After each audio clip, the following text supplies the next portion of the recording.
28ஆம் வசனத்தை வாசிக்க கேட்போம். எந்த மனுஷனையும் கிறிஸ்து இயேசுவுக்குள் தேறினவனாக நிறுத்தும்படிக்கு அவரையே நாங்கள் அறிவித்து எந்த மனுஷனுக்கும் புத்தி சொல்லி எந்த மனுஷனுக்கும் எல்லா ஞானத்தோடும் உபதேசம் பண்ணுகிறோம். அல்லேலூயா. இந்த வேத பகுதியிலே அப்போஸ்தலனாகிய பவுல் கொலோசையருக்கு எழுதும் பொழுது எந்த மனுஷனையும் கிறிஸ்து இயேசுவுக்குள் தேறினவனாக நிறுத்தும்படிக்கு என்று சொல்லி நாம் வாசிக்கிறோம். நாம் ரட்சிக்கப்பட்டு ஞானஸ்நானம் எடுத்து கர்த்தருடைய சபையிலே நின்று கொண்டிருக்கிறோம். பல வருடங்கள் நாம் இருக்கிறோம். ஆனால் அப்போஸ்தலனாகிய பவுல் சொல்லுகிறார் இந்த சபையாருக்கு, எந்த மனுஷனையும் கிறிஸ்து இயேசுவுக்குள் தேறினவனாக நிறுத்தும்படிக்கு. தேறினவர்கள் உதாரணத்திற்கு நாம் பார்ப்போமே, ஆனால் ஒரு போலீஸ் வேலைக்கு கூட அவர்கள் செலக்ஷன் பண்ணும்போது ஒரு கிரவுண்ட்ல 10 ரவுண்ட் ஓடி வர சொல்லுவார்கள். அதிலே விழுந்து போகிறவர்கள், ஓட முடியாமல் மூச்சு இறைக்கிறவர்கள் வெளியே அனுப்பப்படுவார்கள். இப்படி பலவிதமான அவர்களை தேறினவர்களாய் மாற்றுவதற்கு, அந்த செலக்ஷனுக்கு கொண்டு வருவதற்கு ஆரம்பத்திலேயே பலவிதமான கடினமான காரியங்களை அவர்களுக்கு கொடுப்பார்கள். அப்படியும் தேர்வு பெற்று அவர்களுக்கு வேலை கிடைத்தால் மறுபடியும் 1 வருடம் அவர்களை ட்ரைனிங் என்று சொல்லி ஏதாவது ஒரு பகுதிக்கு அனுப்பி, அந்த ட்ரைனிங் முடித்த பிறகு அந்த போலீஸ் டிபார்ட்மெண்ட்லே இருக்கிறதான உயர் அதிகாரி அவருக்கு முன்பதாக கொண்டு வந்து நிறுத்துவார்கள். அவர் எல்லோருக்கும் சர்டிபிகேட் கொடுப்பார். அதன் பிறகு அவர்கள் பணி நியமனம் செய்யப்பட்டு எந்த இடத்துல போஸ்டிங் இருக்கிறதோ அந்த இடத்துக்கு அனுப்பப்படுவார்கள். அதை போல இந்த இடத்துல எந்த மனுஷனையும் கிறிஸ்து இயேசுவுக்குள் தேறினவனாக நிறுத்தும்படிக்கு அவரையே நாங்கள் அறிவித்து புத்தி சொல்லி எல்லா ஞானத்தோடும் உபதேசம் பண்ணுகிறோம் என்று சொல்லி அப்போஸ்தலனாகிய பவுல் சொல்லுகிறார். எதற்காக நாம் சபை கூடி வருகிறோம் என்றால், நாம் எல்லோரும் தேறினவர்களாய் மாற வேண்டும். அப்படி தேறினவர்கள் எங்கே இருப்பார்கள் என்றால், வெளிப்படுத்தலிலே வாசிக்கின்ற பொழுது வாசிக்கலாம். வெளிப்படுத்தல் 7ஆம் அதிகாரம் 9ஆம் வசனத்தையும் 10ஆம் வசனத்தையும் வாசிக்க கேட்போம். இவைகளுக்கு பின்பு நான் பார்த்தபோது இதோ சகல ஜாதிகளிலும் கோத்திரங்களிலும் ஜனங்களிலும் வாசைக்காரரிடமிருந்து வந்ததும் ஒருவனும் எண்ணக்கூடாததுமான திரளான கூட்டமாகிய ஜனங்கள் வெள்ளக்கிகளை தரித்து தங்கள் கைகளில் குருத்தோலைகளை பிடித்து சிங்காசனத்திற்கு முன்பாகவும் ஆட்டுக்குட்டியானவருக்கு முன்பாகவும் நிற்க கண்டே அவர்கள் மகா சத்தமிட்டு வாசிப்போம். அவர்கள் மகா சத்தமிட்டு ரட்சிப்பின் மகிமை சிங்காசனத்தில் வீற்றிருக்கிற எங்கள் தேவனுக்கும் ஆட்டுக்குட்டியானவருக்கும் உண்டாவதாக என்று சொல்லி ஆர்ப்பரித்தார்கள். பரலோகத்திலே இது நடக்கிறது. திரளான ஜனங்கள் பூமியிலிருந்து கடந்து வருவார்கள். ஆண்டவருடைய பிள்ளைகளாய் சகல ஜாதிகளிலும் கோத்திரத்திலும் பாஷைக்காரரிலும் இருந்து திரளான ஜனங்கள் வந்து அந்த ஆட்டுக்குட்டியானவருக்கு முன்பதாக நின்று கொண்டு தங்கள் கைகளிலே குருத்தோலைகளை பிடித்துக் கொண்டு ஆண்டவருக்கு முன்பதாக அவர்கள் சொல்லுகிற வார்த்தை, அவர்கள் மகா சத்தமிட்டு ரட்சிப்பின் மகிமை சிங்காசனத்தின் மேல் வீற்றிருக்கிற எங்கள் தேவனுக்கும் ஆட்டுக்குட்டியானவருக்கும் உண்டாவதாக என்று சொல்லி ஆர்ப்பரிப்பார்கள் என்று சொல்லப்பட்டிருக்கிறது.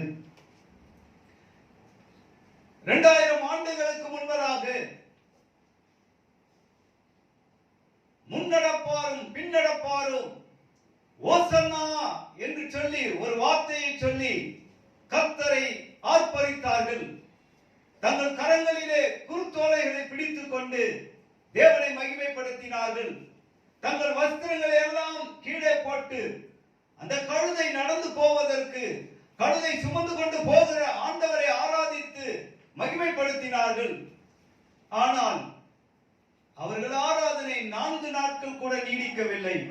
4வது நாளிலே அவனை சிலுவையிலே அறையும் என்று சொல்லி அவர்கள் சொன்ன காரணம் என்னவென்றால், உபத்திரவப்பட்டு வேதனைப்பட்டு வந்த ஜனங்கள் ஆண்டவர் அவர்களுக்கு ராஜாவாக நின்று அவர்களை வழிநடத்தினார். அப்படிப்பட்ட ஜனங்கள் கீழ்ப்படியாமல் போனதினாலே பல தேசங்கள் மூலமாக யூதாவிலும் இஸ்ரவேலிலும் இருக்கிறவர்கள் பிடிக்கப்பட்டு அடிமைகளாய் கொண்டு போகப்பட்டார்கள். கடைசியிலே ஆண்டவர் வாழ்ந்த காலத்திலே கூட அந்த இஸ்ரவேலரை, அந்த யூதேயா தேசத்தாரை ரோமர்கள் தான் அரசாட்சி செய்தார்கள். அப்படிப்பட்ட சூழ்நிலையில் அவர்கள் எதிர்பார்த்து கொண்டிருந்தார், எங்களுக்கு ஒரு மேசியா வருவார், எங்களுக்கு ஒரு மேசியா வருவார் என்று. ஒரு ராஜா எங்களுக்கு வந்து எங்களை நீதியாய் அரசாளுவார் என்ற தீர்க்கதரிசன வேத வசனத்தின்படி எதிர்பார்த்து கொண்டிருந்தார்கள். ஆனால் இயேசு ராஜா என்று எல்லாரும் அறிந்து கொண்ட பொழுது, இவர் நம்மளை எப்படியாயினும் மீட்டு காப்பார் என்று சொல்லி முன்னடப்பாரும் பின்னடப்பாரும் குருத்தோலைகளை கையிலே வைத்துக் கொண்டு மரங்களினுடைய கிளைகளை தரித்து வடியிலே போட்டு ஓசன்னா, கர்த்தருடைய நாமத்தினாலே வருகிறவர் ஓசன்னா என்று சொன்னார்கள். ஆனால் அவரை பிடித்து சிறையிலே வைத்த போது, இவரை நம்பிக்கொண்டிருந்தோம், எங்களை மீட்டெடுப்பார் என்று சொல்லி இவரை நம்பிக்கொண்டிருந்தோம், இவரையே பிடித்து உள்ள வைத்து விட்டார்களே என்று சொல்லி இவர்கள் அந்த பரிசேயர்களோடும் அந்த வேதப்பாரர்களோடும் கூட இணைந்து கொண்டு இதை இயேசுவை சிலுவையில் அறையுங்கள் என்று சொல்லி அதே நாவும் மாற ஆரம்பித்தது. ஆனால் பரலோகத்தில் அப்படி அல்ல. மிகுந்த உபத்திரவத்திலிருந்து வந்த ஜனங்கள் ஆட்டுக்குட்டியானவருடைய ரத்தத்தினாலே தங்கள் வஸ்திரங்களை கழுவினவர்கள், இரத்த சாட்சியாய் மரித்தவர்கள், அந்த சிங்காசனத்திற்கு முன்பாக நின்று கொண்டு, அந்த ஆட்டுக்குட்டி ஆனவருக்கு முன்பாக நின்று கொண்டு தங்கள் கரங்களிலே குருத்தோலைகளை பிடித்துக் கொண்டு அந்த மகா சத்தமாய், இந்த ரட்சிப்பின் மகிமை சிங்காசனத்திலே வீற்றிருக்கிறவருக்கு உண்டாகட்டும் என்று சொன்னார்கள். அது நித்தியமாய் கேட்டுக்கொண்டிருக்கக்கூடிய ஒன்றாய் இருக்கிறது. ஆனால் இந்த பூமியில் அவர் வாழ்ந்த நாட்களிலே அவர்கள் ஆராதித்தது தங்களை மீட்டெடுக்க வேண்டும், தாங்கள் எப்படியாவது தப்பித்துக் கொள்ள வேண்டும் என்ற சுயநலத்தோடு கூட முன்னடப்பாரும் பின்னடப்பாரும் ஓசனா ஓசனா ஓசனா என்று பாடினார்கள். ஞாயிற்றுக்கிழமை பாடினார்கள். 4 நாள் கழிச்சு வெள்ளிக்கிழமை பிடிச்சு சிலுவையில, வேலைக்கிழமை நைட்டே கத்த ஆரம்பிச்சுட்டாங்க. அவரை பிடித்து சிலுவையில அறுத்து கொண்டிருக்கிறோம். உங்களுக்காக யாரை விடுதலையாக்க? அந்த ரோமன் கூட கேட்கிறான், உங்களுக்காக நாங்கள் யாரை விடுதலையாக்க வேண்டும்? மிகவும் பயங்கரமான திருடனாகிய பரபாசை விடுதலையாக்க சொன்னார்கள். ஆனால் இயேசுவையும் சிலுவையில் அறைய சொன்னார்கள். பொய்யான ஆராதனை செய்தவர்கள் அங்கே இருந்தவர்கள் தங்கள் வஸ்திரங்களை எல்லாம் கழட்டி போட்டு ஆண்டவரை மகிமைப்படுத்த, தங்களுக்கு ஏதாவது ஆதாயம் கிடைக்க வேண்டும் என்பதற்காக ஆராதித்தவர்கள் ஓசனா ஓசனா என்று. ஆனால் பரலோகத்திலே ஆராதிக்கிறவர்கள் தேறினவர்கள். இயேசு கிறிஸ்துவுக்குள்ளாக அவர்கள் தேறினவர்கள். அவர்கள் அங்கே உண்மையான ஒரு ஆராதனை ஆராதிக்கிறார். ஓசனா என்றால் என்னென்றால் கர்த்தர் நம்மை ரட்சிக்கிறார் என்றுதான் அர்த்தம், வேற ஒன்றுமல்ல. நம்மை ரட்சிக்க ஒருவர் வருகிறார், அதுதான் ஓசன்னா. அந்த ஓசன்னா வார்த்தையை பரலோகத்திலே உண்மையாய் சொல்லுகிறார், மகா சத்தமாய். அந்த ரட்சிப்பின் மகிமைக்குரியவர் சிங்காசனத்திலே வீற்றிருக்கிறார், அந்த ஆட்டுக்குட்டியானவருக்கு மகிமை உண்டாகட்டும் என்று சொல்லி குருத்தோலைகளை கையிலே பிடித்துக் கொண்டு அங்கே ஆராதித்தார்களாம்.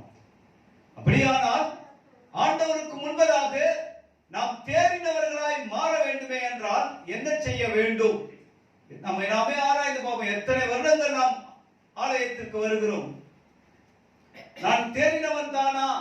நான் எந்த நிலையிலே இருக்கிறேன் என்று நம்மை நாமே ஆராய்ந்து பார்க்க வேண்டும். அப்படி பார்க்கின்ற பொழுது ஒரு சபையை நான் உங்களுக்கு காண்பிக்கிறேன். அப்போஸ்தலனாகிய பவுல் ஒரு சபைக்கு சொன்ன அதே காரியத்தை இன்றைக்கு நம்முடைய சபையிலே இன்றைக்கு நான் உங்களுக்கு அறிவிக்கிறேன். நாம் எந்த நிலையிலே இருக்கிறோம் என்று நாம் ஆராய்ந்து பார்க்க வேண்டியது அவசியமாய் இருக்கிறது. அந்த சபையின் பெயர் கொரிந்து சபை. கொரிந்து சபை என்றால் நாம் நினைத்துக் கொள்ளக்கூடாது. அப்படி என்றால் அந்த சபையின் பெயர் கொரிந்து என்று நினைத்துக் கொள்ளக்கூடாது. நாம் சொல்லுகிறோம் காட்டாங்குளத்தூர் சர்ச் அப்படின்னு சொல்றோம். காட்டாங்குளத்தூர் 100 சபை இருக்கும்.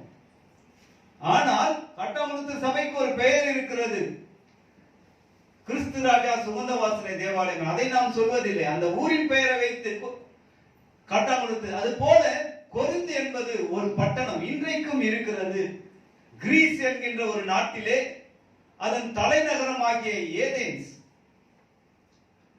தமிழ்ல அப்போஸ்தலர் 18ஆம் அதிகாரம் முதல் வசனத்துல பாத்தீங்கன்னா அத்தானே பட்டணம் இருக்கும். இங்கிலீஷ்ல வாசித்தா ஏதென்ஸ்னே போட்டிருக்கும். அங்க இருந்து ஒரு 40 கிலோமீட்டர் தூரம் போனால் துறைமுக பட்டணம். எப்படி காட்டாங்குளத்தூர்ல இருந்து நம்ம ஆர்பார் 40 கிலோமீட்டர் இருக்கும், அதே போல அந்த பட்டணமும் ஒரு 40 கிலோமீட்டர் தூரத்திலே கடற்கரை ஓரத்திலே அமைந்திருந்ததுதான் கொரிந்து பட்டணம். ஆனால் மிகவும் மோசமான ஒரு பட்டணம். பிறகு சொல்லுகிறேன் ஏன் மோசமான பட்டணம் என்று. ஆனால் அங்க இருக்கிற அந்த சபை மக்களுக்கு இவர் போய் பிரசங்கிக்கிறார். அங்க இருக்கிற யூதர்கள் அனைவரும் இவரை எதிர்க்கிறார்கள். எதிர்த்த பொழுது அவர் பார்க்கிறார், நான் உங்களுக்கு நான் சுவிசேஷம் அறிவிக்கவில்லை என்று வஸ்திரத்தை எல்லாம் உதறிவிட்டு நான் புறஜாதி மக்களுக்கு போய் ஆண்டவரை குறித்து அறிவிக்கிறேன் என்று கிளம்புறார். ஆனா ஆண்டவர் தடுத்து நிறுத்தினார். தைரியமாய் போய் பேசு, அங்கே எனக்கும் சில பிள்ளைகள் இருக்கிறார்கள், போய். அப்போஸ்தலர் 18ஆம் அதிகாரத்தில் வாசித்தால் அந்த வார்த்தையை நீங்கள் வாசிக்கலாம். அப்போஸ்தலர் 18ஆம் அதிகாரம்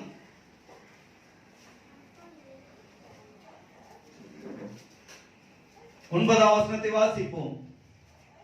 ராத்திரியிலே கர்த்தர் பவுலுக்கு தரிசனமாகி நீ பயப்படாமல் பேசு, மௌனமாயிராதே, நான் உன்னுடனே கூட இருக்கிறேன். ஆண்டவர் சொல்லுகிறார், நீ பயப்படாமல் பேசு என்று. ஆனால் ஒரு 1.5 வருடம் தான் அந்த ஊர்ல இருந்தார். 11ஆம் வசனத்துல நீங்க படிப்பீங்களே. ஆனால் ஒரு 1.5 மாசம் தான், 1.5 வருஷம் தான் இருந்தார். 18 மாதம் தான் இருந்தார். 1 வருடம் 6 மாதம் தான் இருந்தார். அதுக்குள்ள ஒரு சபையை உருவாக்கிட்டு போயிட்டார், எபேசுவுக்கு போயிட்டார். ஆனால் அங்க இருந்து மறுபடியும் இவர்களை குறித்து கேள்விப்படுகிறார். இவருடைய வாழ்க்கை சரியில்லை, அந்த சபையாருடைய வாழ்க்கை சரியில்லை. அப்போ மறுபடியும் அவர் கடிதம் எழுதுகிறார். வாசிக்கலாம். 1 கொரிந்தியர் புத்தகம் 3ஆம் அதிகாரம் 4 நிலையிலே அவர்களுக்கு கடிதங்களை எழுதுகிறார். 1 கொரிந்தியர் 3:1 வாசிப்போம். 1 கொரிந்தியர் 3ஆம் அதிகாரம். வேறு சகோதரரே, நான் உங்களை ஆவிக்குரியவர்கள் என்று எண்ணி உங்களுடன் பேசக்கூடாமல் மாம்சத்திற்குரியவர்கள் என்றும் கிறிஸ்துவுக்குள் குழந்தைகள் என்றும் எண்ணி பேசி கிறிஸ்துவுக்குள் குழந்தைகள் என்று எண்ணி பேசுகிறேன். யாரு? குழந்தைகள். சபை விசுவாசிகள் அவர் என்ன நினைக்கிறாரு? குழந்தைகள் என்று. அடுத்த அதிகாரம் 4ஆம் அதிகாரத்தில் வாசிங்கள் 14ஆம் வசனத்தை.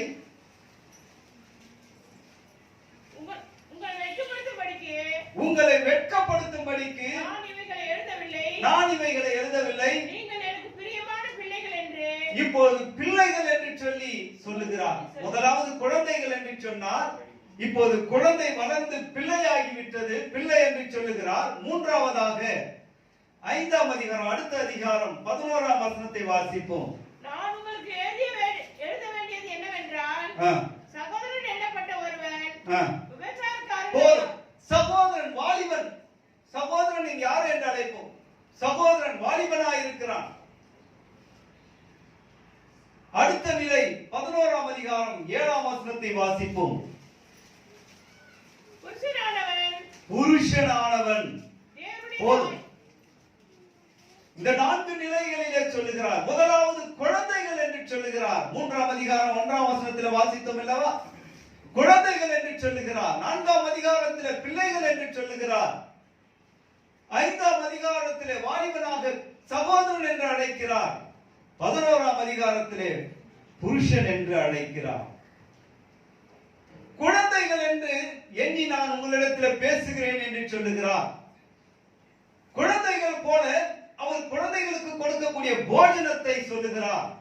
நான் உங்களுக்கு மற்றவர்களை போல போஜனத்தை கொடாமல் குழந்தைகளுக்கு கொடுக்கக்கூடியதான பாலை கொடுத்தேன் என்று 2ஆம் வசனத்தில் வாசிக்கிறோம்.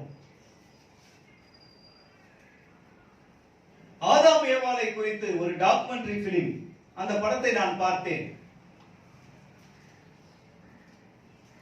ஆதாம் ஏவாளை தேவன் அந்த தோட்டத்தை விட்டு விரட்டி விடுவார்.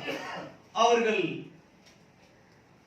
கீழ்ப்படியாமல் சாத்தானுடைய வார்த்தையை கேட்டதினால அந்த தோட்டத்தை விட்டு விரட்டி அடிக்கப்படுவார்கள். அதன் பிறகு ஆண்டவர் அவர்களோடு கூட பேச மாட்டார். அவர்கள் எங்கே இருப்பார்கள் என்றால் ஒரு மலைப்பாங்கான இடத்திலே. நாம் பார்க்கலாம், பறவைகளுக்கு கூடு கட்ட தெரியும், சில பறவைகளுக்கு கட்ட தெரியாது. சில பறவைகள் மரத்தில் இருக்கிற அந்த பொந்துக்குள்ளே தங்களுடைய வாழ்க்கையை வாழும். ஆனால் மிருகங்கள் அப்படி அல்ல. அவைகளுக்கு எதுவுமே கூடு கட்டவும் தெரியாது, வீடு கட்டவும் தெரியாது. எங்கேயாயிலும் இருக்கக்கூடிய குகை போன்ற பகுதிகள் நம்ம பார்த்தோம். ஏன்னா டிஸ்கவரி எல்லாம் ஒரு மலைப்பாங்கான ஒரு குகை மாதிரி இருக்கும். அதுக்குள்ள இருந்து சிங்கம் வெளியில வரும். அதுவா அங்க போய் தங்களுக்கு அடைக்கலம் தேடி படுத்துக் கொள்ளும். அதே போல இவர்களுக்கு வீடு கட்ட தெரியாது. முதல் மனிதர்கள் ஆதாமும் ஏவாளும் இருவரும் அங்கேதான் உட்கார்ந்து கொண்டிருப்பார்கள். ஆனால் கொஞ்ச நாளிலே அவர்களுக்கு ஒரு குழந்தை பிறந்துவிடும். ஆதாம் தான் ஏவாளுக்கு பிரசவம் பார்ப்பான்.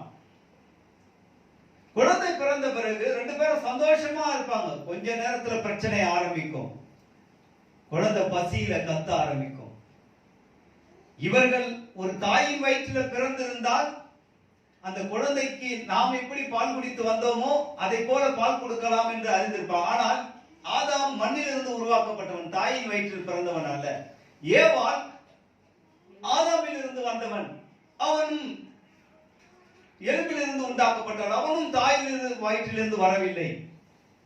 அதனால் இந்த குழந்தைக்கு என்ன கொடுப்பது என்று தெரியாது. ஆனால் ஏவாள் கண்டுபிடித்து விடுவார். குழந்தை பசியில் இருக்கிறது என்று சொல்லி ஆதாமிடத்தில் சொல்லுவார்.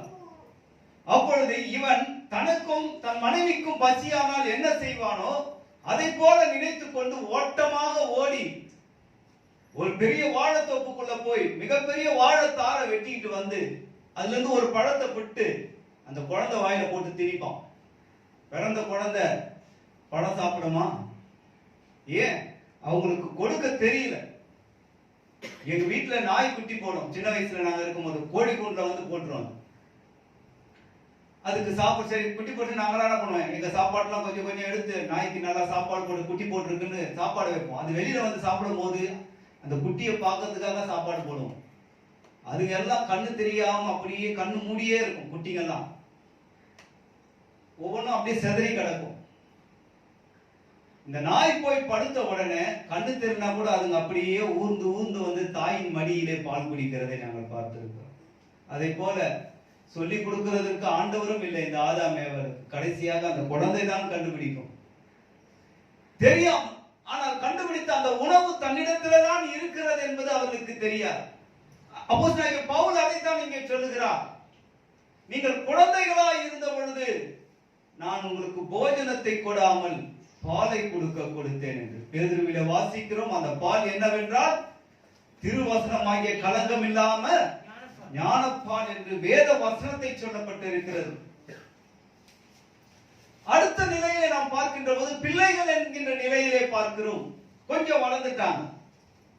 பிள்ளைகள் வளர்ந்தவுடன் இப்பொழுது குழந்தைகளை போல நடத்த மாட்டோம். பிள்ளைகளை வேறு விதத்தில் நடத்துவோம். ஏனென்றால் அவர்கள் எல்லாவற்றையும் கற்றுக்கொள்ள, அதற்காகத்தான் பள்ளிக்கு அனுப்புகிற பருவம் அது.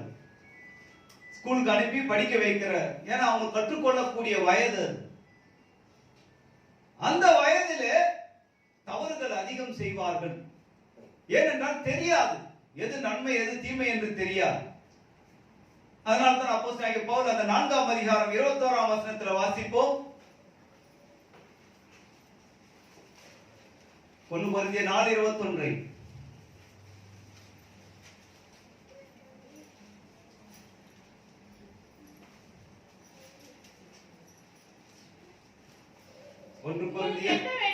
உங்களுக்கு என்ன வேண்டும்? நான் பிரம்போடு உங்களிடத்தில் வர வேண்டுமோ? நான் பிரம்போடு உங்களிடத்தில் வர வேண்டுமோ அல்லது அன்போடும் சாந்தமுள்ள ஆவியோடு வர வேண்டுமோ? அன்போடும் சாந்தமுள்ள ஆவியோடும் நான் உங்களிடத்தில் வர வேண்டுமோ? பிரம்போடு வரணுமா? வேதம் சொல்லுகிறது பிரம்பை கையாளாதவன் தன் பிள்ளையை பகைக்கிறான் என்று. அந்த வயசுல அடிச்சு வளர்த்தாதான் கடைசி வரைக்கும் அது மறக்காம உண்மையா வளரும்னு. அதனால அப்போஸ்தலனாகிய பவுல் சபையாரை பிள்ளைகள் என்று சொல்லி நான் உங்களிடத்துல பிரம்போடு கூட வர வேண்டுமான். நம்ம பாஸ்டர் சிங்கப்பூர் மலேசியாவுக்கு ஊழியத்துக்கு போனார். அப்போ ஊழியத்துக்கு போன பொழுது அங்க ஒரு சர்ச்சில் பார்த்தாராம், பிரம்பு மாட்டி வச்சிருந்ததாம். என்ன மாட்டி வச்சிருந்ததா? என்னடா சர்ச்சுக்குள்ள பிரம்பு மாட்டி வச்சிருக்கேன். ஏன்னா அந்த ஊழியக்காரன் எல்லாரும் ஆராதிக்கும் போது பிரம்ப கையில வச்சுக்கிட்டு இப்படி நடந்து வருவாங்க. யாராச்சும் கர்த்தரை துதிக்காம இங்க அங்க வேடிக்கை பார்த்தா முதுகுல ஒரு தட்டு தட்டின்னா அப்படின்னு. இங்க எதுக்காக வருகிறோம்? கர்த்தரை ஆராதிக்க வருகிறோம். அப்போஸ்தலனாகிய பவுல் அதைத்தான் சொல்லுகிறார், நான் பிரம்போடு வர வேண்டுமா? பிள்ளைகளாய் இருக்கிறோம். சில நேரங்களில் சபையிலே கண்டித்து உணர்த்துவார்கள். ஏனென்றால் நாம் தேறினவர்களாய் போய் நிற்க வேண்டும் என்பதற்காகத்தான். குழந்தைகளாய் இருப்பார்கள், அப்பதான் ரட்சிக்கப்பட்டு வந்திருப்பார்கள். பொட்டுலாம் கூட வச்சுக்கிட்டு வந்து உட்கார்ந்துட்டு இருப்பாங்க. அப்படி வராது, அப்படி வரக்கூடாது, உள்ள வராது, வெளில போன்னு தர மாட்டோம். ஏன்? அவங்க குழந்தைகள், இப்போதுதான் உள்ளே வருகிறார்கள். அதன் பிறகு பிள்ளைகள் ஆகிறார்கள். கொஞ்சம் பிரம்போடு கூட அன்போடு கூட பிரம்போடு கூட நான் வர வேண்டுமா? ரெண்டு காரியங்களை கேட்கிறேன், அன்போடு வரணுமா, பிரம்போடு வரணுமா? ரெண்டுத்தையும் வைத்து அவர்களுக்கு வழிநடத்துகிறார். மூன்றாவதாக வாசித்தோம் அல்லவா? 5ஆம் அதிகாரம் 11ஆம் வசனத்தை வாசிப்போம். நான் உங்களுக்கு எழுதிய வேண்டியது என்னவென்றால், சகோதரன் எண்ணப்பட்ட ஒருவன் விபச்சாரக்காரனாவது பொருளாசைக்காரனாயாவது விக்கிரக ஆராதனைக்காரனாயாவது உதாசீனாவது வெறியனாவது கொள்ளைக்காரனாயாவது இருந்தால் அவனோடு கலந்திருக்க கூடாது. வாலிபர்கள் என்று இப்போ குழந்தையா இருந்தான் பிள்ளையா இருந்தான், இவங்களுக்கு அதை பத்தி எல்லாம் தெரியாது, பெரிய காரியங்கள்லாம். ஆனால் இப்போது வாலிபனாய் சகோதரனாய் வந்து விட்டான். இப்போ தெளிவா அந்த சர்ச்சைக்கு எழுதுறார், சகோதரன் எண்ணப்பட்ட ஒருவன் விபச்சாரக்காரனாவது. ஏனென்றால் அந்த பட்டணத்தை குறித்து சொன்னேன் அல்லவா, கொரிந்து பட்டணம் என்றது என்ன என்றால், இப்ப நம்ம இந்தியாவில் அப்படி ஒரு பட்டணம் இருக்குது சொன்னா உங்களுக்கு உடனே புரிந்து கொள்ளும். பாம்பேல ரெட் லைட் ஏரியான்னு ஒண்ணு இருக்கு. லைசன்ஸே கொடுத்து விபச்சாரம் பண்ணுவாங்க, அவங்க எல்லாம் போலீஸ் பிடிக்காது. அந்த மாதிரி ஒரு மோசமான பட்டணம் தான் இந்த கொரிந்து பட்டணம். அங்கே இருக்கிற வாலிபர்கள் தவறாய் போய்விடக் கூடாது என்பதற்காக அந்த சபை மக்களுக்கு, நீ விபச்சாரக்காரனாய் இருக்கக்கூடாது, பொருளாசைக்காரனாய் இருக்கக்கூடாது, கொள்ளைக்காரனாய் இருக்கக்கூடாது, வெறிபிடித்தவனாய் இருக்கக்கூடாது என்று சொல்லி அந்த வாலிப வயதிலே கொடுக்க வேண்டிய காரியத்தை கொடுத்து கொண்டிருக்கிறார். நான்காவதாக அவர்களை எப்படி கொண்டு போகிறார் என்றால் 11ஆம் அதிகாரத்தில் வாசித்தோம் அல்லவா? வாசிப்போம். 11ஆம் அதிகாரம் 7ஆம் வசனத்தை வாசிப்போம். புருஷனானவன் தேவனுடைய சாயலும் மகிமையுமாய் இருக்கிறபடியால், புருஷனானவன் தேவனுடைய சாயலும் மகிமையுமாய் இருக்கிறான். இன்னொரு வேத பகுதி கூட சொல்லுகிறது தெளிவாய். அதே 13ஆம் அதிகாரம், அடுத்த 13ஆம் அதிகாரம் 11ஆம் வசனத்தை வாசிப்போம். நான் குழந்தையாய் இருந்த பொழுது குழந்தையைப் போல பேசினேன், குழந்தையைப் போல சிந்தித்தேன், குழந்தையைப் போல யோசித்தேன். நான் புருஷனான போது குழந்தைகளுக்கு ஏற்றவைகளை ஒழித்து விட்டு முதல் நிலை என்ன நிலை பார்த்தோம்? குழந்தைகள் என்று பார்த்தோம். இரண்டாவது பிள்ளைகள் என்று சொல்லி பார்த்தோம். மூன்றாவது வாலிபன் என்று சொல்லி பார்த்தோம். இப்போது புருஷன் என்றால் என்ன? ஒரு அம்மா பட்டிமன்றத்துல சொல்லிச்சு, சன் வர்றதுக்கு முன்னால் குரு காஃபி கொடுக்குறவங்க தான் புருஷன் அப்படின்னு சொல்லிச்சு. என்னது? குரு காஃபி, குரு சன். புருஷன் என்பதும் ஒரு பெண் வந்து ஒருவனை தன் கணவனாக, இவர்தான் என் புருஷன் என்று, இவர்தான் என் மனைவி என்று சொல்ல, அவர்கள் தான் புருஷன் மனைவியுமாய் இருக்கிறார். அந்த நிலை வேதத்துல வாசிக்கின்ற பொழுது ஆண்டவர் குழந்தைகளிடத்துல கேள்வி கேட்பதில்லை, பிள்ளைகளிடத்திலே கேள்வி கேட்பதில்லை, வாலிபர்களிடத்திலே கேள்வி கேட்பதில்லை. யோபுவிலே நாங்கள் வாசிக்கிறோம். யோபு 40ஆம் அதிகாரம் 7ஆம் வசனத்தை வாசித்தால் யாரிடத்திலே கேள்வி கேட்கிறார் என்று சொல்லப்பட்டிருக்கிறது. யோபு 40ஆம் அதிகாரம் 7ஆம் வசனத்தை வாசிப்போம். இப்பொழுதும் புருஷனை போல நீ அறையை கட்டிக்கொள், நான் உன்னை கேட்பேன், நீ எனக்கு உத்தரவு சொல். ஆண்டவர் யாரிடத்திலே கேள்வி கேட்பார் என்றால் புருஷனானவன் தான். புருஷன் என்பவன் ஒரு உன்னத நிலையில் இருக்கக்கூடியவன். அந்த புருஷன் குழந்தையாய் இருந்த பொழுது குழந்தையை போல யோசித்தான், குழந்தையை போல செயல்பட்டான், குழந்தையை போல நடந்து கொண்டான். ஆனால் நான் புருஷனான பொழுதோ இவைகள் குழந்தைகளுக்கு அடுத்தவைகளை விட்டு விட்டேன். சபையில நல்லா வளர்ந்த விசுவாசியா இருக்கும். இன்னொருத்தவங்க விசுவாசத்துல நம்ம போய் குறுக்கிட்டு அவங்க விசுவாசம் ஜெபித்து ஏதாயிரம் நடக்கணும்னு யோசிக்கின்ற பொழுது, அதை விடுங்க, நாங்களாம் இவ்வளவு காலமா இருக்கிறோம், நீங்க புதுசா இப்பதான் வந்து ஜெபம் பண்ணிட்டு இருக்கீங்க அப்படின்னு அவங்களை இது பண்ணக்கூடாது. குழந்தையா இருந்த பொழுது குழந்தையை போல யோசித்து, நான் புருஷனான பொழுதோ குழந்தைகளுக்கு அடுத்தவைகளை விட்டு விட்டேன். குழந்தை எப்படி பேசும்? எங்க வீட்டுல என் மக ஒரு உண்டியல்ல கொஞ்சம் காசு சேர்த்துக்கிட்டு இருந்தா. அவ பர்த்டே வந்தப்போ அவங்க பெரியப்பா, அவங்க அக்கா, அவங்க சித்தப்பா இவங்க எல்லாம் காசு கொடுத்தா. அதெல்லாம் தரமாட்டேன்னு சொல்லி அதிலேயே போட்டுக்கிட்டாங்க. ஆனா எங்க வீடு ரொம்ப சின்னதா இருக்கும். இப்ப பிள்ளைகள் வளர வளர பத்தல.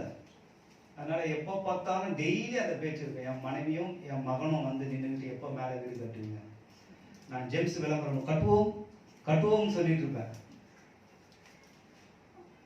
இவங்க ரெண்டு பேரும் என்ன நெருக்கிறத பார்த்து அவ அப்படி வந்து நின்றுட்டு, சரி எவ்வளவு தேவைப்பட சொல்லுங்க, நான் கொஞ்சம் தரலான்னு இருக்கிறேன் அப்படின்னு. அவ உண்டியல் காசை வச்சு கட்டிட முடியுமா? நான் குழந்தையா இருந்த போது குழந்தையை போல யோசித்தேன், குழந்தையை போல சிந்தித்தேன். ஆனால் இப்போது நான் புருஷனாகி விட்டேன். குழந்தைக்கு அடுத்தவைகளை விட்டுவிட வேண்டும். அந்த சபைக்கு, இந்த கொரிந்து சபைக்கு 4 நிலைகளிலே அவர்களுக்கு உபதேசம் பண்ணுகிறார். நீங்க குழந்தையா இருந்த போது உங்களுக்கு பாலை கொடுக்க கொடுத்தேன். நீங்கள் பிள்ளைகளான பொழுது அன்போடும் பிறம்போடும் கூட வந்து உங்களை நான் திருத்தினேன். வாலிபனான பொழுது நீ எவைகளெல்லாம் விட்டு விலக வேண்டும் என்று சொல்லி உங்களுக்கு போதித்து இப்போது புருஷனாய் நின்று கொண்டு இருக்கிறார். குழந்தை கடுத்தவர்களை விட்டுவிட்டு கர்த்தர் புருஷர்களுக்கு தலையாய் இருக்கிறார்.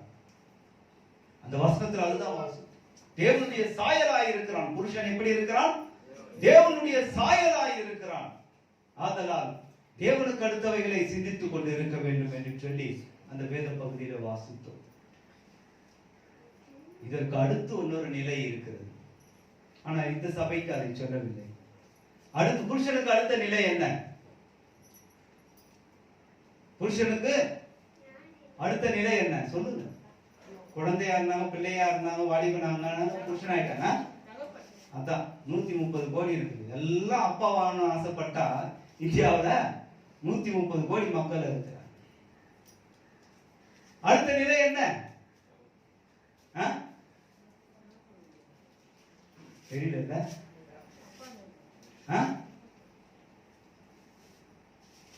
சில வயசானவங்க மறிச்சிருவாங்க. அப்ப சொல்லுவாங்க, பூர்ண வயசுல மறிச்சா இருக்கும். சொல்லுவோமா? எபேசியர் 4ஆம் அதிகாரம் 11ஆம் வசனத்தை வாசிப்போம். அந்த சபைக்கு சொல்லுகிறேன். அந்த சபை கொஞ்சம் வளர்ந்த சபை. நான் காட்டாங்குளத்தூர் சர்ச்சில் பேசும்போது ஒரு மாதிரி பேசுவேன். காவனூர் சர்ச்சில் பேசும்போது அந்த ஜனத்துக்கு கேட்டேன். தாம்பரம் சர்ச்சில் பேசும்போது வேற மாதிரி பேசுவேன். திங்கட்கிழமை ஆனா எங்க ஊழியக்காரர்கள் மத்தியில, மிஷினரிங்க மத்தியில நாளைக்கு காலையில பேசுவேன். அவங்களுக்கு கொஞ்சம் வேற மாதிரி, ஏன்னா அவங்களாம் தியாலஜி எல்லாம் படிச்சுட்டு வர்றவங்க, அவங்களுக்கு வேற மாதிரி பேசுவேன். இப்போ இந்த எபேசு சபை கொஞ்சம் வளர்ந்த சபை, கொரிந்து சபை போல இல்லை. அந்த சபை எப்படி இருக்கும்? 4ஆம் அதிகாரம் 11ஆம் வசனத்தை வாசிப்போம். மேலும் நாம் அனைவரும் தேவனை பற்றும் விசுவாசத்திலும் அறிவிலும் ஒருமைப்பட்டவர்களாகி கிறிஸ்துவினுடைய நிறைவான வளர்ச்சியில் அளவுக்கு தக்கதாக நான் புருஷன் இப்போ அப்பா இல்ல, புருஷன் ஆயிட்டான்னா மறுபடியும் அவனுக்கு குழந்தை பிறக்கும். அந்த 4 ஸ்டேஜ் தான்: குழந்தை, பிள்ளை, வாலிபம், புருஷன். அடுத்து அப்பா தாத்தாலாம் போயிட்டே இருக்கும். ஆனா அடுத்த ஒரு நிலையை வைக்கிறார். என்ன நிலை என்றால் பூரண புருஷன். பூரண புருஷன் எப்படி இருக்கும்? அடுத்த கேள்வி, பூரண புருஷன் எப்படி இருக்கும்? பைபிள்ல தாவீதுடைய பையன் ஒருத்தர் இருக்கான், அப்சலோம். அவனை பத்தி வேதம் சொல்லுது, அவன் ஒரு குறைவும் இருக்காது. அவனுக்கு அவ்வளவு எல்லாம் நேர்த்தியா அவ்வளவு அழகா இருப்பான், பூரணமா இருப்பான், அழகு. ஆனா அவன் உள்ள நல்லா இல்ல. அப்பாவையே கொண்டு அரசாங்கத்தை பிடிக்கணும்னு ஆசைப்பட்டான். ஆனா பைபிள் அவனை குறித்து புகழ்கிறது, அவ்வளவு சௌந்தரியமானவன், அழகான, பூரணமான. அப்படிப்பட்ட பூரணத்தை சொல்லணும். பூர்ண புருஷன் எப்படி இருப்பான் சொல்லுங்க. நம்ம சபை தானே, நான் தானே அங்க உட்காந்துருப்ப இப்ப இங்க நிக்கிறேன், அவ்வளவுதான். சொல்லுங்க தைரியமா. அப்படி எல்லாத்துலயும் என்னத்துல தேர்ன, இது ரொம்ப தேர்னதுரா அப்படி சொல்லுமா. அப்படி தேர்னவங்களா? யாராவது ஒருத்தர் சொல்லுங்க. பூர்ண புருஷன் எப்படி இருப்பான்? சரி, நான் ஒரு பாட்டு பாடுறேன். அதுல 4 பேர் வருது. ஒரே ஒரு சரணம் தான் பாடுவேன். வாங்கப்பா, ஒரே ஒரு சரணம் தான் பாடுவேன். அந்த சரணத்துல இருந்து 4 பேர் இருக்கும், கண்டுபிடிக்கணும். கண்டுபிடிப்பீங்களா? 4 பேரும் டக்கு டக்கு டக்குன்னு சொல்லணும். ஒரே ஒரு சரணம் தான் பாடுவேன். அந்த சரணத்துக்குள்ளே அந்த 4 பேரும் வந்துடும். உடனே ஈஸியா கண்டுபிடிச்சேன். ரொம்ப சண்டே ஸ்கூல் இது மாதிரி தான் கண்டுபிடிச்சிருந்தேன். நீங்க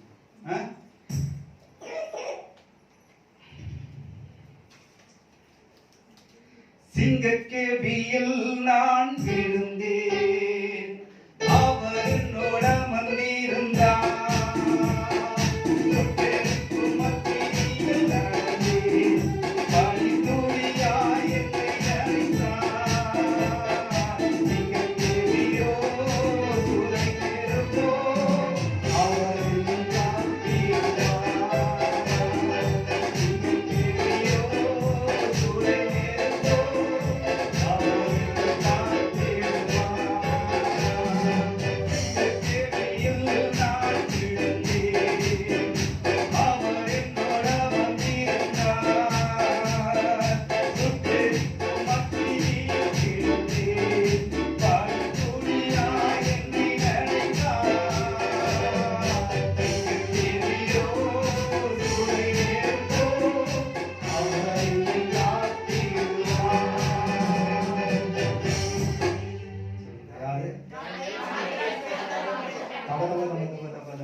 மிகப்பெரிய ஒரு சிலையை உருவாக்கிட்டான் நேபுகாத்நேச்சார். உயரம் 60 அடியா இருக்குது. குஜராத்ல சர்தார் வல்லபாய் பட்டேல் சிலை மாதிரி. அகலம் 60 முழமா இருக்கிறது, பெருசா. அதை நிறுத்திட்டு அவன் ராஜ்யத்தில் இருக்கிற பெரிய பெரிய ஆபீசர் எல்லாரையும் வர வச்சுட்டு, இவன் வெளிநாட்டுக்கு அனுப்பின பெரிய பெரிய ஆபீசர் எல்லாரையும் வர சொல்லிட்டு, கீரவாத்தி, கிண்ணறம், நாதஸ்வரம், தம்பூர், வீணை எல்லாம் ஒரே நேரத்துல இசைக்கணும். அந்த நேரத்துல இந்த ராஜ்யத்தில் இருக்கிற அத்தனை பேரும் தாழ விழுந்து அந்த சிலையை வணங்கணும்னு சொன்னாங்க. ஆனால் ஒரு பூர்ண புருஷர் 3 பேர் இருந்தார்கள். அவங்க என்ன சொன்னாங்க தெரியுமா? தானியேல் 3ஆம் அதிகாரம் வாசிக்கலாம். தானியேல் 3ஆம் அதிகாரம் 17ஆம் வசனத்தையும் 18ஆம் வசனத்தையும் வாசிக்கலாம். நாங்கள் ஆராதிக்கிற எங்கள் தேவன் எங்களை தப்புவிக்க வல்லவராய் இருக்கிறார். அவர் எரிகிற அக்கினி சூளைக்கும் ராஜாவாகிய உம்முடைய கைக்கும் நீங்களாக்கி நீங்களாக்கி விடுவிப்பார். அல்லேலூயா. எங்கள் தேவன் இந்த அக்கினி சுலுவிக்கு தப்புவிப்பார். உன் ராஜாவாகிய உன் கைக்கும் தப்புவிப்பார். அப்படி அவர் தப்புவிக்காமல் போனாலும் நீ நிறுத்தினதை வணங்க மாட்டோம். ஏன்? நாங்கள் ஆராதிக்கிறவர் சர்வ வல்லமை உள்ள தேவன். நாங்கள் ஆராதிக்கிறவர் இன்னார் என்பது. ஏன்னா அவங்க மெச்சூரிட்டியா இருக்கிறாங்க. அவங்களை கொண்டு நெருப்புல தூக்கி போட்டுட்டாங்க. கொண்டு போய் போடுறாங்க. அந்த கடைசி நிமித்தம் ஐயோ வேணாம்ப்பா விட்டுருப்பானா, நான் வணங்கிடுறேன் அப்படின்னு உயிர் பயத்துல திரும்பி வரல. அந்த உயிர் பயம் கொஞ்சம் கூட இல்லை. அவன்தான் பூரண புருஷன். கடைசி வரையிலும் அவர்தான் என் ரட்சகர், அவர்தான் என் வாழ்க்கை, அவர்தான் எனக்கு எல்லாமே என்று நிற்கிறான் சபையில. அவன் தான் பூரண புருஷன். சிங்கங்களின் ஜெபம் பண்ணாக்கா 30 நாள் வேற யாரையும் நோக்கி ஜெபம் பண்ண கூடாது, விண்ணப்பிக்க கூடாது. ராஜா கிட்ட தான் கேட்கணும். எதுவா இருந்தாலும் ராஜாவை கடவுளா நிறுத்திட்டான். அதே ஊர்ல அதே நேரத்துல அதே ராஜா கிட்ட நடக்கிற சம்பவம். அப்படி எவனாச்சும் வேற யாரு தெய்வங்களையோ வேற யாரிடத்துல விண்ணப்பத்தை வைப்பானே ஆனால் தூக்கி சிங்கங்களின் கெபியில போடணும்.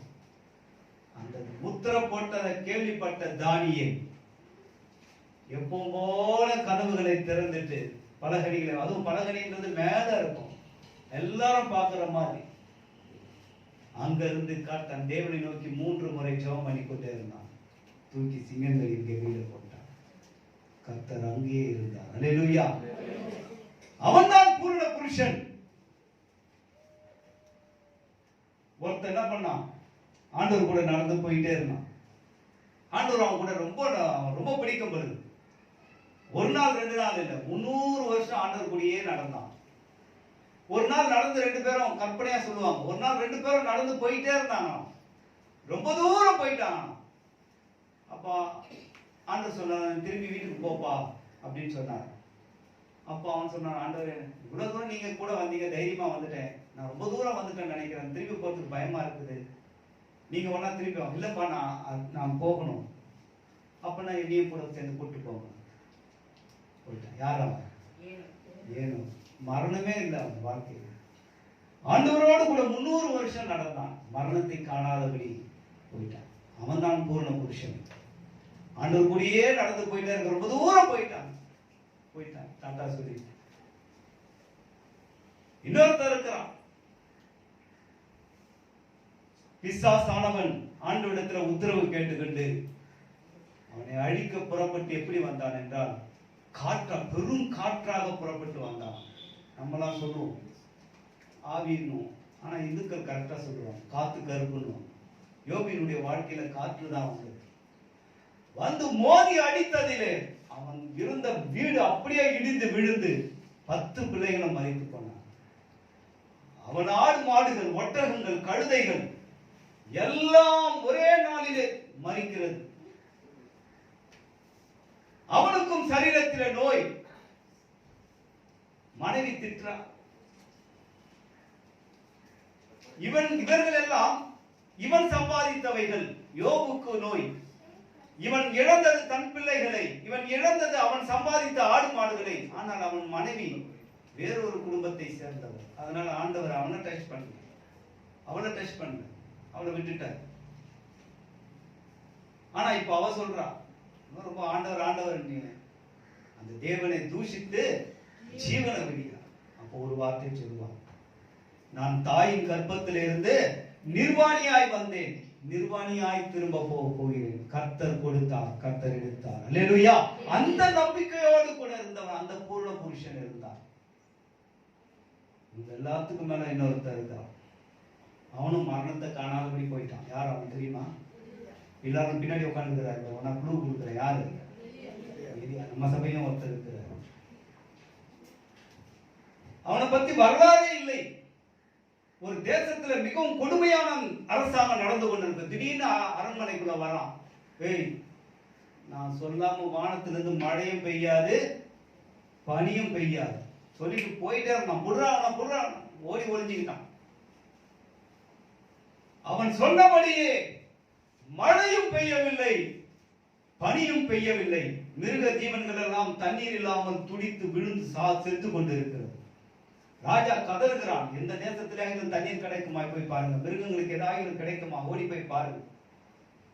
ஒரு பூரண புருஷன் இருந்தால் அவன் கட்டளை இட்டால் இயற்கைகள் எல்லாம் கீழ்ப்படியுமா? என் வார்த்தையை இல்லாமல் மழையும் பெய்யாது பனியும் பெய்யாது. இன்றைக்கு நம்ம அப்படி சொன்னா ஜெபம் பண்ணா மழை வருமா? ஐயோ நீங்க பண்ணுங்க. நான் ஒருத்தர் அப்படிதான் அவர் பேர பிள்ளைக்கு பேர் வைக்கணும், ஒரு பேர் சொல்லுங்கன்னு கேட்டாரு. என்ன நான் சொன்னேன், உங்க பேரு சொல்லுங்க, சேர்த்து ஒண்ணா வைக்கணும். ஒரு பரிசுத்தவான் பேரா வைங்க. அப்பனா அவரு யாரு? அவர் பேர பிள்ளைக்கு பரிசுத்தவான் பேர் வைக்கணுமா? அவரு என்ன நினைக்கிறாங்க? என் பேர் நான் மோசமானவன், என் பேரெல்லாம். அப்ப நம்ம யாருன்னு நமக்கே தெரியும். குழந்தையாய் இருந்தாய், பிள்ளையாய் வளர்ந்தாய், வாலிபனானாய், புருஷனானாய். ஆனால் நீ பூர்ண புருஷனாக வேண்டுமே ஆனால் அவர்கள் தான் தேறினவர்களாக அந்த ஆட்டுக்குட்டியானவருக்கு முன்பாகவும் அந்த சிங்காசனத்துக்கு முன்பாகவும் குருத்தோலைகளை பிடித்துக் கொண்டு முன்னடப்பாரும் பின்னடப்பாரும் எப்படி இந்த பூமியில பொய்யான ஆர்ப்பரித்தார்களோ அப்படி அல்ல, உண்மையாய் எங்களை ரட்சித்தவர் அதோ சிங்காசனத்தில் உட்கார்ந்து கொண்டு இருக்கிறார். அதோ அங்கே உட்கார்ந்து கொண்டு சிங்காசனத்தில் உட்கார்ந்து கொண்டு ஆட்டுக்குட்டியானவருக்கு முன்பதாக நின்று கொண்டிருப்பார்கள். அப்படிப்பட்டவர்கள், அப்படிப்பட்ட ஒரு தேறினவன் ஒருத்தன் இருக்கிறான் வேதத்துல. தெரியுமா அந்த தேறினவன் யாருன்னு? Very good, very good. Ezra 7ஆம் அதிகாரம் வாசிப்போம், 6ஆம் வசனத்தை வாசிப்போம்.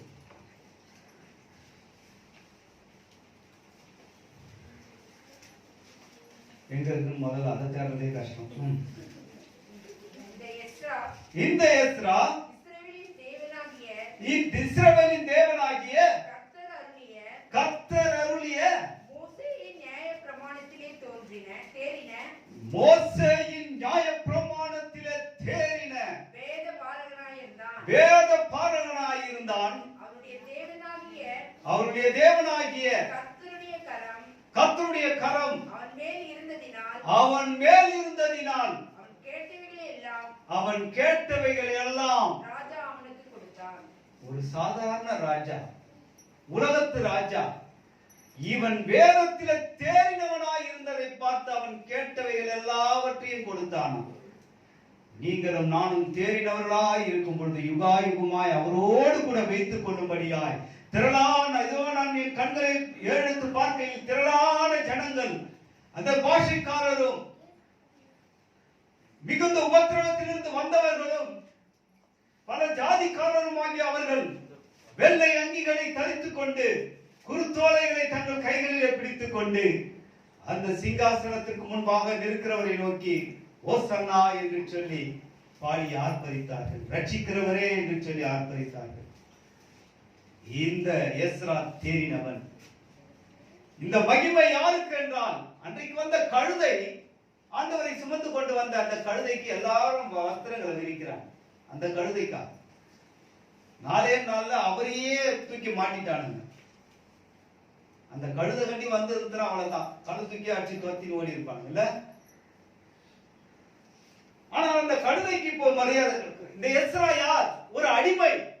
நெகேமியா யார்? ஒரு அடிமை.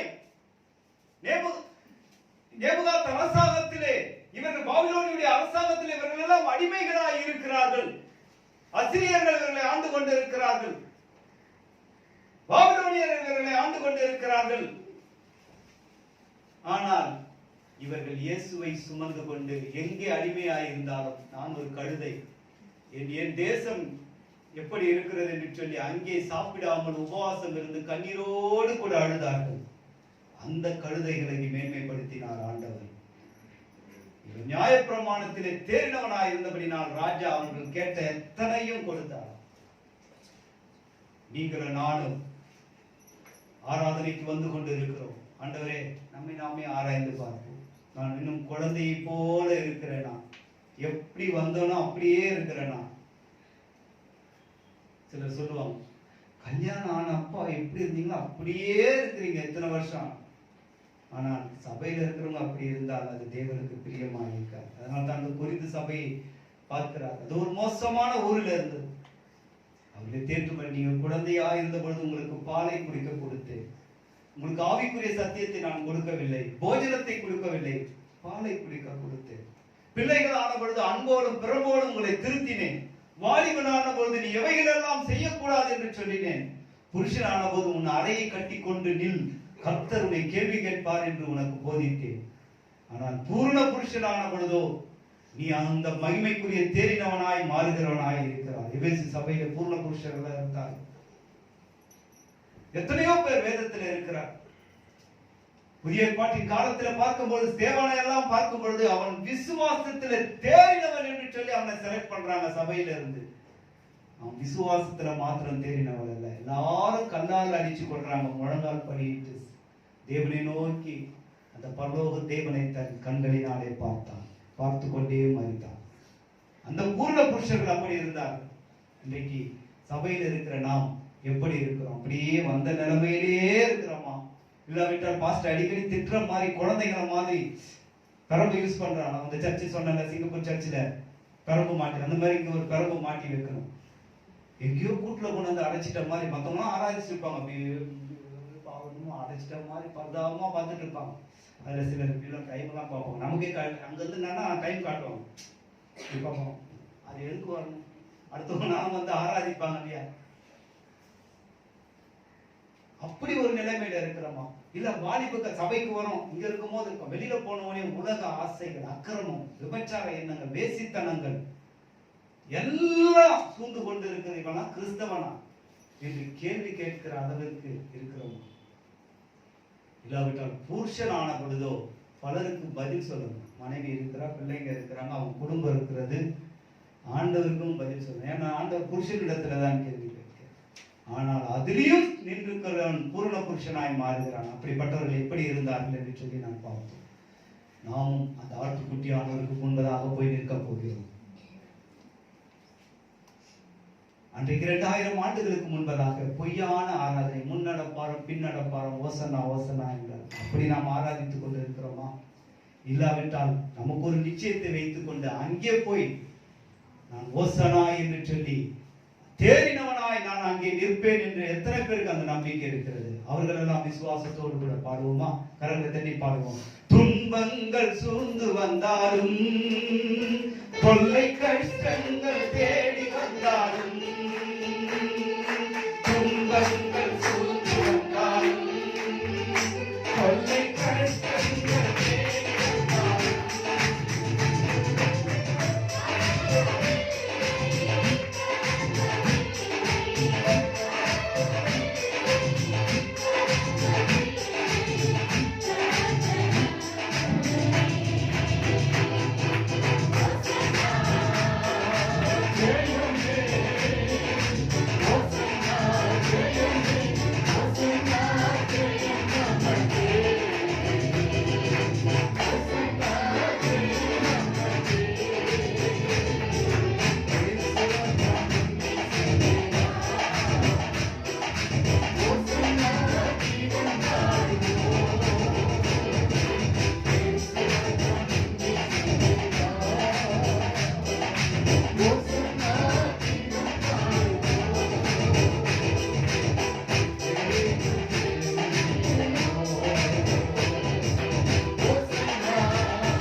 முன்னடப்பாரும் பின்னடப்பாரும் ஓசன்னா என்று சொல்லி ஆர்ப்பரித்தார்கள்.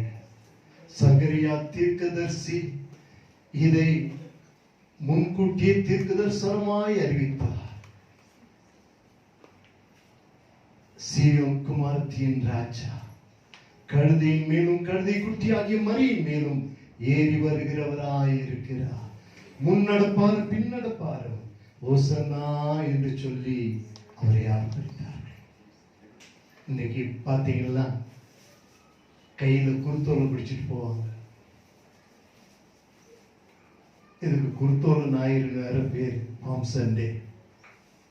ஆண்டவர் பவனி வந்து அவர் தேவாலயத்துல வந்து நின்று எல்லாவற்றையும் சுற்றி பார்த்தாராம். பவனி அதுக்கு வந்தார், எருசலேமுக்கு வந்தார், தேவாலயத்துக்கு வந்தார். வந்து நின்று எல்லாத்தையும் சுற்றி பார்த்தார். இப்ப வந்து இன்னைக்கு எல்லாரும் சுற்றி பார்க்கறான்னு வச்சுங்க. இந்த அம்மா வந்துருக்காரு, இந்த அம்மா வீட்டுக்காரர் காணல, அவர் வந்துக்கிறாரு, இந்த அம்மா எங்க போனான்னு தெரியல. ஆண்டவர் பார்ப்பார், யார் இல்லை, யார் வந்திருக்கிறாங்க, சுற்றி பார்க்கிறார். பிரைஸ் எல்லாம் அப்ப சுற்றி பார்க்கும் போது நம்முடைய சிந்தனைகளை எல்லாம் கர்த்தர் அறிகிறார். பிரைஸ் எல்லாம். ஆகவே இன்றைக்கு ஒரு நல்ல செய்தி நீங்கள் கேட்டீர்கள். அப்போஸ்தலனாகிய பவுல் கொரிந்தியருக்கு எழுதும் பொழுது அந்த சபையானது ஒரு விபச்சாரத்தில் நிறைந்த சபை, கட்சி பற்றுள்ள சபைகள், அங்கே கட்சி பிரிவினைகள் இருக்கிறது. அப்படிப்பட்ட சபைக்கு அவர் எழுதினதை பார்த்தோம். குழந்தையாயிருந்த போது குழந்தையை போல பேசினோம், நான் புருஷனான போதோ குழந்தை கேட்டவைகள் என்ன செய்தேன், ஒழித்து விட்டேன். புருஷனான போது குழந்தை கேட்டவைகளை என்ன செய்வேன், ஒழிச்சிடுவேன். மாறிடும் சிந்தனை. இப்ப குழந்தைய அம்மா அழுதுன்னு வச்சுங்க, அழும்போது ஒரு கிளிப்பிளி இப்ப எடுத்து காட்டிங்க, ஆட்டுறீங்கன்னு வச்சுங்க, ஆட்டினா அது என்ன செய்யும், குழந்தை சிரிக்கும். இதே தாத்தா வயசாயிட்டாரு, அவரு முன்னாடி போய் நின்று கிளி விழுப்பு காட்டிக்கிட்டே இருந்தீங்கன்னு வச்சுங்க, தடி தூக்கி குழந்தைய அந்த போது சிரிச்சாரு, இப்ப தடி தூக்கி அடிக்கிறார். இப்ப அவர் வளர்ந்துட்ட, இப்ப அவருக்கு கிளி கிளிப்புக்கெல்லாம் அவர் அசர மாட்டார். குழந்தை தான் எல்லாத்துக்கும் மயங்கிடும். ஆனா புருஷனான போது அதுல இப்போ பூரண புருஷன். என்ன புருஷன்? பூரண புருஷன். நாம் எல்லாம் பூரணராக வேண்டும். அல்லேலூயா. என் பிதா பூரண சர்க்குணராய் இருக்கிறது போல நீங்கள் உங்கள் நடக்கைகள் எல்லாவற்றிலும் பூரணராய் இருங்கள். நாம் பூரணராய் மாற வேண்டும். Price the Lord. அதுக்காக தான் பவுல் அத்தனை பேர்கள் இப்படி எல்லாம் எழுதின. அவருக்கு உபத்திரவம், கட்டுகள் எல்லாம் வந்த போது அவர் என்ன சொன்னார் தெரியுமா? எல்லாரும் விட்டு போயிட்டாங்க, கூட இருந்த ஊழியக்காரலாம், கூட இருந்த விசுவாசி எல்லாம் விட்டு போயிட்டான், கிறிஸ்தவம் கூட இருந்த எல்லா கிறிஸ்தவம் போயிட்டான். அவர் என்ன சொன்னார் தெரியுமா? 2 தீமோத்தேயு 4:17. 2 தீமோத்தேயு 4:17.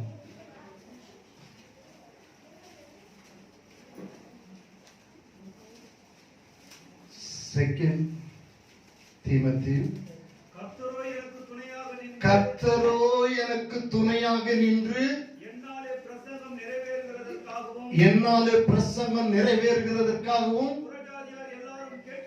புறஜாதியார் எல்லாரும் கேட்கிறதற்காகவும் என்னை பலப்படுத்தினார். சிங்கத்தின் வாயில் நின்று நான் ரட்சிக்கப்பட்டேன். என்ன வார்த்தை சொல்றாரு? கர்த்தரோ எனக்கு, கர்த்தரோ எனக்கு துணையாக நின்று. இந்த மாசம் வாக்குத்தத்தத்தை அதுதான் இப்ப முடிக்க போறேன், இந்த வருஷம் மாசத்தோட. அப்போ பவுல் கொரிந்தியருக்கு எழுதின பிரசங்கத்தை கேட்டீங்களே, இந்த சுவிசேஷத்தை அவர் அறிவிப்பதற்கு, புறஜாதியர் மத்தியில் அவர் அறிவிப்பதற்கு, ரோமர்கள் மத்தியிலே அதை அறிவிப்பதற்கு, கொரிந்து பட்டணத்திலே அறிவிப்பதற்கு அவருக்கு பல பாடுகள், போராட்டங்கள் வந்தது. இப்படிப்பட்ட போராட்டத்திலே அவர் சிறைபிடிக்கப்பட்டார். அந்த வசனத்தை கீழே சிங்கத்தின் வாயில் நின்றோம் என்னை ரட்சித்து அப்படின்னு அவர் தாவீது சிங்கம் பிடிச்சது போல தானியேலுக்கு சிங்கம், அப்படி அவர் சிங்கம் வரல, தனக்கு நேர்ந்த மரண கட்டை அவர் சொல்லுகிறார். சிங்கத்தின் வாயின்றும் ரட்சித்தார்னா எனக்கு வந்த மரணத்திலிருந்து என்னை விடுவித்தார். அப்போஸ்தலர் 28ஆம் அதிகாரத்தில் அவர் சுவிசேஷத்திற்காக சிறைப்பட்டார். ஆகவே இந்த விடுதலை குறித்து தான் அவர் சொல்றார். சிறையிலிருந்து விடுதலை, முதலாம் முறையாக விடுதலை ஆக்கப்பட்டதை அங்கே எழுதுகிறார். ஆகவே கர்த்தரோ எனக்கு துணை. எல்லாரும் விட்டு போயிட்டாங்க. இயேசுவே உயிர்த்தெழுந்த ஆண்டவர் என்று நான் பிரஜாதியாருக்கு பிரசங்கிக்கும் பொழுது எனக்கு பாடுகள், உபத்திரவங்கள் வந்தது.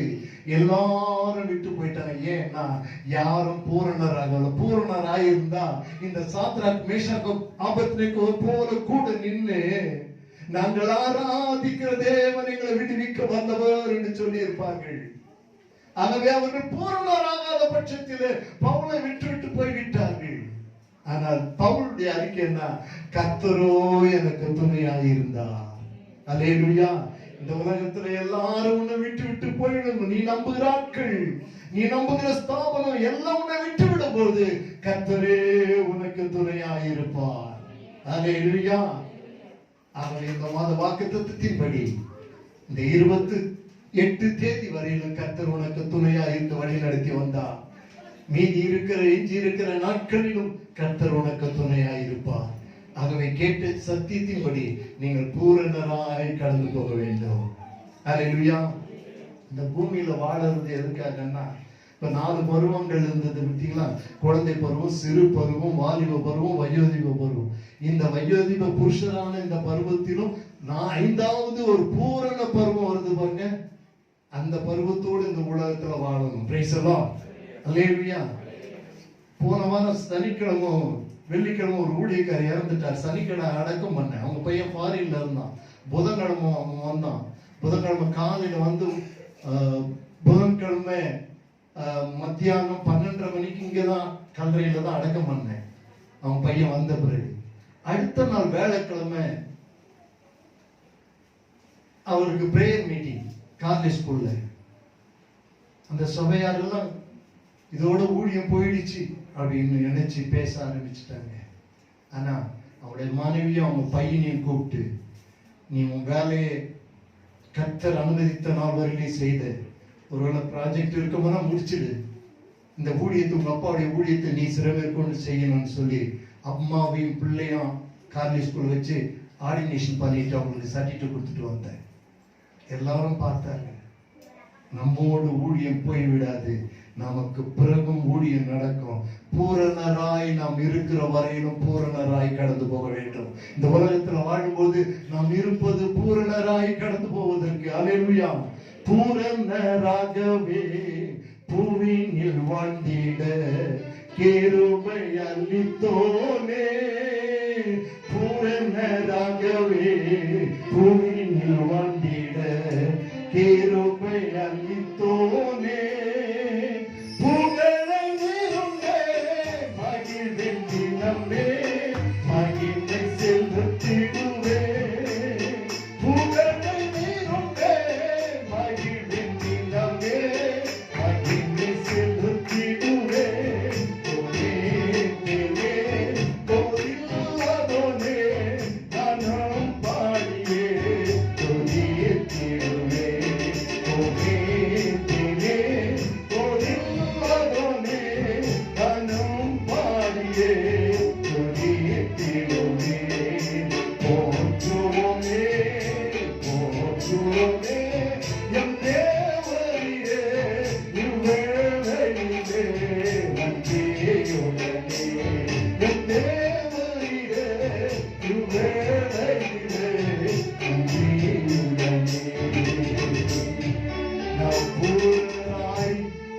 கடந்து போகும் வரையிலும் கர்த்தரோ நமக்கு துணையாயிருப்பார். அல்லேலூயா.